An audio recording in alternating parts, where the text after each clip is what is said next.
TVS ইনসাইটে আপনাদের স্বাগত জানাচ্ছি। আমি শেখ আব্দুল্লাহ। আমরা আজ কথা বলবো মৎস্য এবং পোল্ট্রি খাতে রাজস্ব বোর্ডের দেওয়া কর সুবিধা নিয়ে। এই খাতগুলোতে কর দেওয়ার ক্ষেত্রে যারা এই খাতে থেকে উপার্জন করেন তাদেরকে কর দেওয়ার ক্ষেত্রে একটা বিশেষ সুবিধায় কর দেওয়ার সুযোগ রাজস্ব বোর্ড দিয়ে আসছে। কিন্তু এইটা দেখা গেছে যে দেশের রাজনীতিবিদ বা অন্যান্য খাতের ব্যবসায়ী তারা অনেকেই এই সুযোগটাকে নিজেদের স্বার্থে ব্যবহার করছে। যে উদ্দেশ্যে জাতীয় রাজস্ব বোর্ড এই কর সুবিধা দিয়েছে, যাদের উদ্দেশ্যে দিয়েছে তাদের তুলনায় রাজনীতিবিদ সহ অন্যান্য খাতের ব্যবসায়ীরা এটিকে তাদের কর ফাঁকি অথবা তাদের অবৈধ অর্থ অথবা কালো অর্থ বিনিয়োগের অথবা সাদা করে নেওয়ার সুযোগ হিসাবে ব্যবহার করছে। কিভাবে তারা এই অর্থ এখানে ব্যবহার করছে বা কি ধরনের সুবিধা নিচ্ছে, এই নিয়ে জাতীয় রাজস্ব বোর্ড আগামীতে কি ভাবছে, এই নিয়ে টিভিএস এর বিশেষ প্রতিবেদন প্রকাশিত হয়েছে। প্রতিবেদনটি করেছেন টিভিএস এর সিনিয়র রিপোর্টার রিয়াদ হোসেন। আমরা তার কাছ থেকে জাতীয় রাজস্ব বোর্ডের ভাবনা এবং ঘটনাগুলো বিস্তারিত জানবো। রিয়াদ ভাই, আপনাকে স্বাগত জানাচ্ছি। আপনার যে স্টোরি, আপনি বলছেন যে মৎস্য চাষ থেকে যে আয় হয় সেই আয় একটা রিয়াতি হারে কর নিয়ে থাকে জাতীয় রাজস্ব বোর্ড, কিন্তু সেইখানে কিছু লোক বা কিছু ব্যবসায়ী যারা তাদের কিছু অর্থ বিনিয়োগ করছে অথবা আয় না করেও সেইখানে আয় দেখাচ্ছে, এই ধরনের কিছু ঘটনা করছে। আসলে কি হচ্ছে বা জাতীয় রাজস্ব বোর্ড সামনে কি করতে যাচ্ছে? আব্দুল্লাহ ভাই, আপনাকে ধন্যবাদ। আপনি আপনার আলোচনায় কিছু বিষয় অলরেডি নিয়ে আসছেন যে কিছু অবৈধ অর্থ অথবা সুবিধা নিয়ে তারা অবৈধ অর্থটাকে আসলে সাদা করার একটা জায়গা করছে বলে দীর্ঘদিন ধরে আলোচনা ছিল। তো এখন নতুন করে পরিবর্তিত পরিস্থিতিতে দেশে, আপনি জানেন 5ই আগস্টের পরে একটা রাজনৈতিক পট পরিবর্তন হয়েছে। তো এর ফলে এনবিআর এখন অনেকটা স্বাধীনভাবে কাজ করার একটা সুযোগ পেয়েছে। তো এনবিআর এখন যেটি করতে যাচ্ছে, যারা এই মৎস্য খাতের আয় দেখিয়ে ছোটোখাটো আয় যারা দেখিয়েছে তারা আসলে এনবিআর বা ট্যাক্স অফিসিয়ালদের টার্গেটে নেই।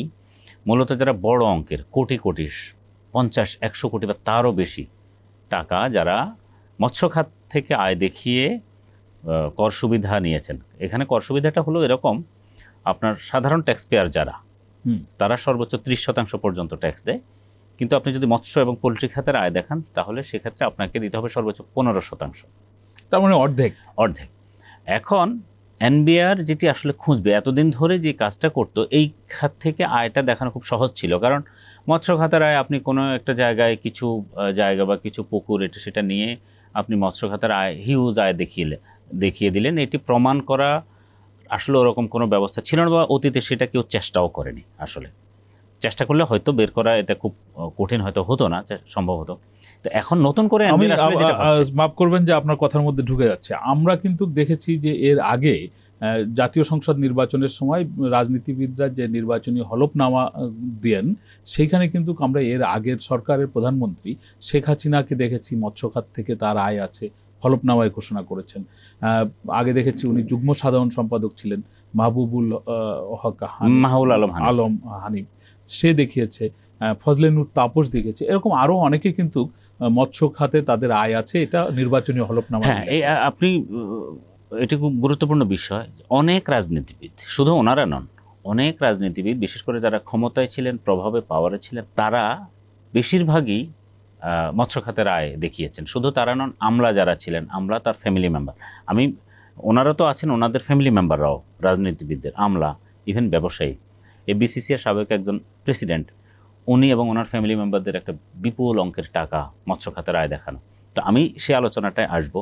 এখানে এখন এনবিআর যেটা করবে সেটা হচ্ছে, এই যে ধরেন ওই সময় অতীতে দেখেনি বলে শত শত কোটি টাকা অনেকে মৎস্য খাতের আয় দেখিয়ে ট্যাক্স সুবিধা নিয়েছেন, আবার টাকাটাকে ধারণা করা হয় যে এটার ম্যাক্সিমামই আসলে অবৈধ। কারণ আপনার এত শত কোটি টাকা আসলে মৎস্য খাতের আয়, এটা একটু অস্বাভাবিক। কয়েক লাখ টাকা, ইভেন 1-2 কোটি টাকা এই পর্যন্ত আয় হতে পারে সারা বছরে আপনার মাছের খামার থেকে। এটি কিন্তু সারা বছরে বিক্রি নয়, আয়, মানে বিক্রি টিক্রি করে আপনার সব খরচ গিয়ে এইটা মৎস্য খাত থেকে আয় হয়েছে। শত শত কোটি টাকা আয় হতে হলে আপনার কত, মানে শত কোটি বা হাজার কোটি টাকা আপনার টার্ন ওভার লাগবে। তো সেটি অতীতে তারা করে এসছেন। এখন এনবিআর যে কাজটা করবে, বিশেষ করে ট্যাক্স ইন্টেলিজেন্স অথবা এনবিআরের কেন্দ্রীয় গোয়েন্দা সেল আছে, তারা যেটা করবে, তাদের কাছে এখন এই যে ডকুমেন্ট চাইবে, আপনি যে মাছ বিক্রি করেছেন কোথায় বিক্রি করেছেন সেই ডকুমেন্ট দেন, আপনি মাছের পোনা কিনেছেন কোথায় কিনেছেন সেই ডকুমেন্ট দেন, অথবা এটার সঙ্গে সংশ্লিষ্ট অফিস আছে মৎস্য অধিদপ্তর বা আরো কোথাও কোথাও কিছু রিপোর্টিং এর বিষয় থাকে, সেসব জায়গা থেকে কোথায় চাষ করেছে তারা, এবং সেটিও ফিজিক্যালি তারা এখন যাবেন, সেটি দেখবেন। তো এরকম একেবারে হয়তো সব জায়গায় না হলেও আপনার দৈব চয়ন ভিত্তিতে অনেক কিছুই এখন আপনার যখনই আপনার কাছে ডকুমেন্ট চাইবে, ডকুমেন্ট তো দেখানো প্রকৃতপক্ষে আসলে সম্ভব হবে না। তো অনেকের ক্ষেত্রেই যদি প্রকৃত ব্যবসায়ী না হয়ে থাকেন তার পক্ষে আসলে খুব টাফ। আর এখন কেউ ভুয়া ডকুমেন্ট বের করে দেখানোর সেই রিস্ক নিতে চাইবেন না আসলে, বা দিতেও চাইবেন না কেউ। তো ফলে এইভাবে এখন এনবিআর টার্গেট নিচ্ছে যারা বড় অঙ্কের আয় দেখিয়েছে তাদেরকে দেখায়। প্রাথমিকভাবে তারা তাদের টার্গেট হচ্ছে অন্তত 100 বা 100-র বেশি ব্যক্তিকে ইতিমধ্যে 15 জন ব্যক্তির ব্যাংক অ্যাকাউন্ট সার্চ দেওয়া হয়েছে, তাদের কাছে তথ্য চাওয়া হয়েছে, তাদের ট্যাক্স ফাইল রিওপেন করা হয়েছে। এর মধ্যে বাংলাদেশের শীর্ষস্থানীয় একটি ব্যবসায়ী গ্রুপের 4 জন চেয়ারম্যান, ম্যানেজিং ডিরেক্টর সহ তারা 4 ভাই, তাদের 140 কোটি টাকা মৎস্য খাতে তারা আয় দেখিয়েছেন। তো তাদেরও ব্যাংক সার্চ দেওয়া হয়েছে, তাদের ফাইল ওপেন করা হয়েছে। দেখুন, আমি এই প্রসঙ্গে একটু 1 মিনিট সময় আপনার কাছ থেকে নিয়ে নিই। আমার বাড়ি বাগেরহাটে, আপনি জেনে থাকবেন বাগেরহাট বা সাতক্ষীরা এই অঞ্চলে প্রচুর মাছ চাষ হয়। আপনার চিংড়ি মাছ চাষ হয়, পাশাপাশি কার্প জাতীয় মাছের চাষ হয়। আমার বাবা কাকারা করেন, আমার ভাইয়েরা করেন। আমাদের যে সমস্ত চাষগুলো হয় এই চাষ থেকে কিন্তু মানে 1 বিঘা জমি, আমাদের ওখানে 1 বিঘা জমি 52%, 1 বিঘা জমি থেকে মানে 30,000 বা 50,000 টাকা বছরে আয় করতে কিন্তু ঘাম ঝরে যায়। আপনি সেখানে 140 কোটি টাকা আয়ের কথা বলছেন, এই জন্য আমি এটা বললাম। এবং খুব গুরুত্বপূর্ণ বিষয়। এবং আপনি খেয়াল করবেন এই মৎস্য এবং পোলট্রি খাতে 2020-21 অর্থ বছরে এনবিআর ট্যাক্স ছাড় দিয়েছে প্রায় 4,000 কোটি টাকা। আর কর্পোরেট যারা, তাদের জন্য আরও 200 কোটি টাকার মতো ছাড় দেওয়া হয়েছে। এই যে 4,000 কোটি টাকা ছাড় দিয়েছে মানে হলো আপনি যে কম ট্যাক্স দেওয়ার যে সুবিধাটা নিয়েছেন তার মাধ্যমে এনবিআর যে ছাড়টা দিয়েছে তার পরিমাণ হলো এটা। এখন এনবিআর কিন্তু এটি আপনি খেয়াল করবেন, অতীতে অনেক বছর ধরেই এটি নিয়ে খুব সমালোচনা হচ্ছে, আলোচনা হচ্ছে যে ম্যাক্সিমাম অনেকেই মৎস্য খাতের আয় দেখান, এবং ধরেই নেওয়া হয় যে যারা মৎস্য খাতের আয় দেখানের বেশিরভাগ লোকই আসলে অবৈধ অর্থকে সাদা করার একটা প্রক্রিয়া। তো আপনি বলছেন যে এখানে আমি শেষ করি একটা কথা বলে, এই জায়গাটায় এনবিআর অতীতে উদ্যোগ নিয়েছে, গত অর্থ বছর বা তার আগের অর্থ বছরে উদ্যোগ নিয়েছিল যে এটিকে, এই সুবিধাটাকে কমিয়ে দেওয়া, অর্থাৎ 15% থেকে এটাকে স্ট্যান্ডার্ড রেট করে দেওয়া, বা যারা প্রান্তিক খামারি চাষি আছে তাদের জন্য হয়তো কিছু সুবিধা রেখে বাকিদের জন্য। কিন্তু সরকারের উচ্চ পর্যায় থেকে তারা সেই গ্রিন সিগন্যাল পাননি। সরকারের পক্ষ থেকে তখন বলা হয়েছে যে না, এই সুবিধা থাকুক, এবং সেটি ধরে নেওয়া হয় যে বছরের পর বছর কালো টাকা সাদা করার একটা মেকানিজম এটা ছিল। সেখানে উল্টা সরকার আরও ট্যাক্স ছাড় দিতে হয়েছে। আপনি যে বলছিলেন যে 100 করদাতাকে যারা মানে অনেক বেশি মৎস্য খাত থেকে আয় দেখিয়েছে তাদেরকে চিহ্নিত করা হয়েছে এবং তাদের বিষয়ে যাচাই বাছাই করা হবে। যাচাই বাছাই করা হলেও দেখা গেল যে তারা প্রকৃত অর্থে মৎস্য খাত থেকে আয় করেন নাই। তাহলে কি পদক্ষেপ পরবর্তীতে কি?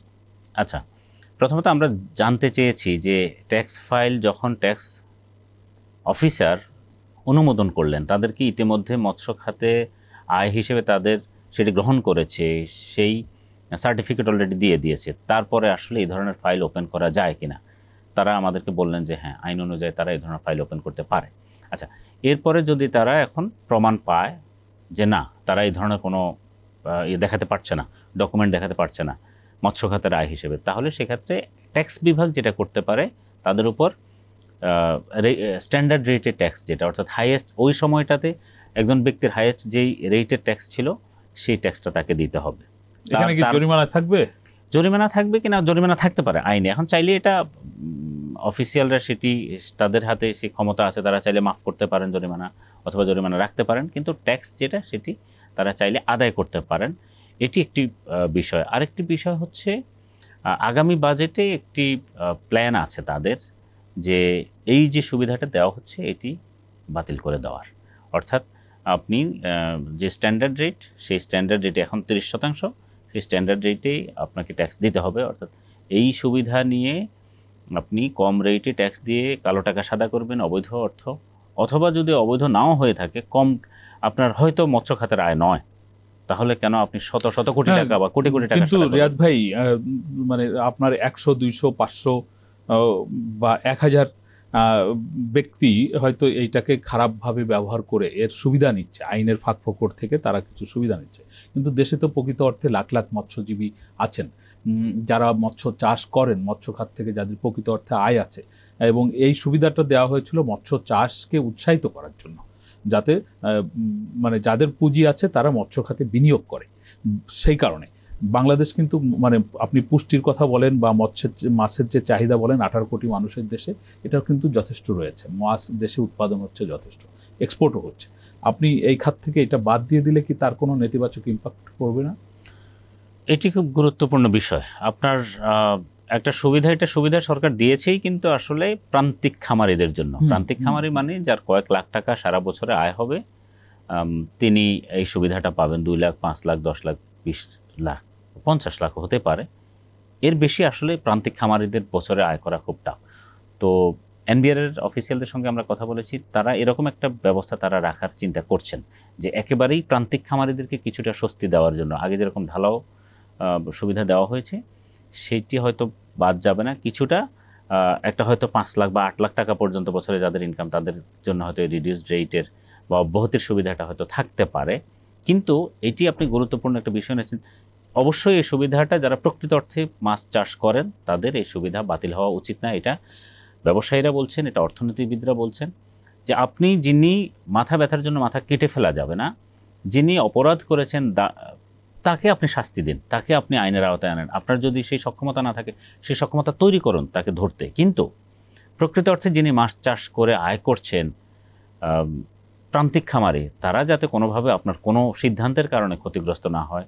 বাংলাদেশ আপনি যেটা বললেন, আমরা ধীরে ধীরে মাছ চাষে স্বয়ংসম্পূর্ণ হয়ে গেছি, সেই জায়গা থেকে আমরা যাতে আবার ফেরত না যাই, এমন যাতে অবস্থা না হয়। মিঠা পানির মাছ উৎপাদনে বাংলাদেশ কিন্তু শীর্ষস্থানীয় দেশ। হ্যাঁ, তো তার অর্থ হচ্ছে আমরা যে অগ্রগতিটা আমাদের হয়েছে সেটি যাতে ব্যাহত না হয়, সেটিও সরকারকে অবশ্যই মাথায় রাখতে হবে। কিন্তু ডেফিনেটলি যারা অনিয়ম করবে, অন্যায় করবে, তাদের বিষয়ে অবশ্যই শাস্তির ব্যবস্থা। কারণ করদাতার টাকা আপনি আরেকজনকে এইভাবে ছাড় দিতে পারেন না। আপনার কাছে শেষ কোশ্চেন, খুব অল্পের মধ্যে শুনবো। আপনি এতক্ষণ যে আলোচনা আমরা করছিলাম সেটা হচ্ছে প্রত্যক্ষ কর। বাংলাদেশে আসলে সবাই বলছে সামনের দিনগুলোতে যাতে প্রত্যক্ষ কর থেকে রাজস্ব আয় বাড়ানো যায়। প্রত্যক্ষ কর থেকে রাজস্ব বাড়ানোর জন্য সামনের অর্থ বছরে বিশেষ কিছু থাকছে? আচ্ছা, আপনি জানেন যে প্রত্যক্ষ কর থেকে কিন্তু আমাদের আদায়টা খুব কম হচ্ছে। আমাদের টোটাল যে রাজস্ব আদায় হওয়ার তার 2/3 পরোক্ষ কর। পরোক্ষ কর মানে হচ্ছে সাধারণ মানুষ, একজন গরিব মানুষের উপর চাপটা তৈরি হয়। তো সেই তুলনায় প্রত্যক্ষ কর থেকে বেশি আদায় হওয়া উচিত। এটা হচ্ছে আয়করের বা একটা স্ট্যান্ডার্ড অর্থনীতির যে দেশ, তার মূল হচ্ছে আপনি যিনি বেশি আয় করবেন তার কাছ থেকে বেশি ট্যাক্স যাবে। বাংলাদেশে সেটি এখনো হয়নি। এখনো 1/3 বলা হয় আয়কর থেকে আসে। আসলে আপনি যদি আমদানি পর্যায়ে ট্যাক্স যেটা আদায় করে সেটা তো পণ্যমূল্য যোগ হয়, সেটি হিসাব করলে আসলে আপনার 20% মতো আসলে প্রত্যক্ষ কর থেকে আসে। তো সরকারের একটা প্ল্যান আছে, কিছু এক্সেমশন যেসব জায়গায় সরকার অব্যাহতি দিয়ে রেখেছে বছরের পর বছর, এরকম কিছু অব্যাহতি সরকার আগামী অর্থ বছর বাতিল করে দিবে। বিশেষ করে আপনার এই যে মৎস্য খাতের বিষয়টা বললাম, আরও এইভাবে কিন্তু অনেক জায়গায় এই ধরনের অপচয় হচ্ছে, মিসইউজ হচ্ছে, এরকম জায়গাগুলোতে, অথবা যেটা আসলে অর্থনীতিতে বড় ধরনের অবদান নেই, সেসব কিছু অনেকগুলো জায়গায় আগামী অর্থ বছর বন্ধ হয়ে যেতে পারে এই ধরনের সুবিধা। তো বন্ধ হলে এখান থেকে ডেফিনেটলি কিছু ট্যাক্স বাড়বে, কিন্তু প্রত্যক্ষ কর যে হারে বাড়ানো দরকার তার জন্য আসলে খুব বেশি কিছু হবে না। এবং আমাদের, আপনি জানেন, আমাদের জিডিপিতে ট্যাক্সের অবদানও কিন্তু খুব বেশি নয়। সব কিছু মিলিয়ে প্রকৃত অর্থে যারা বেশি আয় করে তাদের উপরে এনবিআরকে ফাঁকি বন্ধ করা অথবা অন্য যে কোনোভাবেই হোক তাদেরকে উদ্যোগ নিতে হবে, বাট সেটা প্র্যাকটিক্যালি হচ্ছে না আসলে ওইভাবে। ধন্যবাদ রিয়াদ ভাই আপনাকে। আমরা এতক্ষণ ধরে রিয়াদ ভাইয়ের কাছ থেকে শুনছিলাম যে মৎস্য চাষের আয় থেকে কিভাবে কর সুবিধা অথবা কালো টাকা মানে সাদা করে নেওয়ার সুযোগ আমাদের দেশের রাজনীতিবিদ, ব্যবসায়ী বা আমলারা নিয়েছেন, এবং সেটি নিয়ে এখন জাতীয় রাজস্ব বোর্ড তদন্তের পর্যায়ে চলে যাচ্ছে। আমাদের দেশে আসলে জিডিপির তুলনায় রাজস্ব আয় কম, এটা নিয়ে সবসময়ই কথা হয়। রাজস্ব আয় বৃদ্ধি না পেলে সাধারণ মানুষের জন্য রাষ্ট্র কল্যাণকর যে কার্যক্রম, শিক্ষা, স্বাস্থ্য, অবকাঠামো, এই সমস্ত জায়গায় বিনিয়োগ করার যে শক্তি অথবা সামর্থ্য সেটি অর্জন করতে পারে না। আমরা রাজস্ব আয় বৃদ্ধি পাক, আমরা চাই কর ফাঁকি বন্ধ হোক, ন্যায্য সমাজ ব্যবস্থা আমরা চাই। আমাদের আলোচনা আপনাদের ভালো লাগলে আপনারা শেয়ার করবেন, লাইক করবেন। আপনাদের সকলকে ধন্যবাদ।